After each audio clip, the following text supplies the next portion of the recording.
امروہہ ایک انتہائی تہذیب یافتہ بستی ہے، اور مجھے تو کبھی کبھی ایسا لگتا ہے کہ یہاں کی مٹی کے اندر یہ صفت ہے کہ یہاں کے اندر ایک بڑی تعداد ہے جو لوگ شعر و شاعری کرتے ہیں، اس سے بڑی تعداد ہے جو شعر و شاعری کو سمجھتے ہیں۔ بے شک ہمیشہ یہاں کا مشاعرہ کامیاب ہوتا ہے۔ اب سے قریب 1000 سال پہلے ایک بہت بڑا مورخ ابن بطوطہ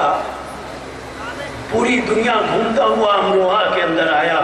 انور صاحب، اور اس نے اپنے تاریخ میں لکھا کہ جب میں امروہہ پہنچا تو امروہہ کے جو قاضی تھے مجھے شہر سے باہر ریسیو کرنے کے لیے، قاضی صاحب جو امروہہ کے تھے انہوں نے ابن بطوطہ کو شہر سے باہر جا کے انہیں ریسیو کیا، شہر کے اندر لے کر آئے، اور ابن بطوطہ نے لکھا ہے کہ امروہہ جیسی تہذیب یافتہ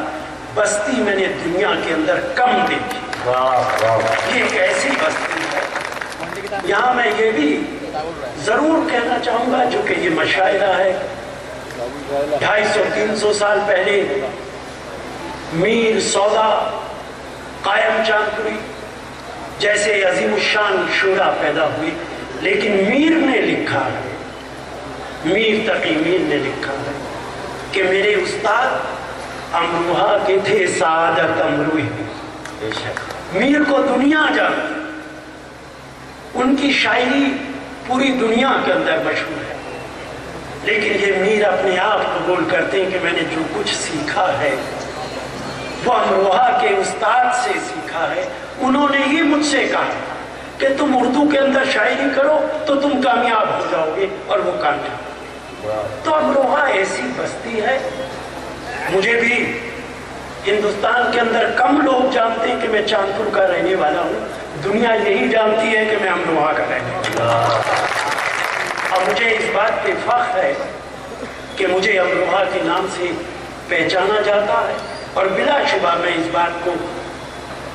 قبول کرتا ہوں کہ آج اللہ رب العزت نے جہاں پہنچایا ہے وہ صرف اور صرف آپ کی بدولت ہے، کوئی دوسری بدولت نہیں۔ سے تو سفر کی ابتدا کی، منزل پہ پہنچنے کا قصد یہیں سے کیا تھا امروہہ سے، اور آپ لوگوں کے کاندھے پر چڑھ کر میں چلتا چلا گیا، اور آج جہاں پہنچا ہوں وہ آپ کی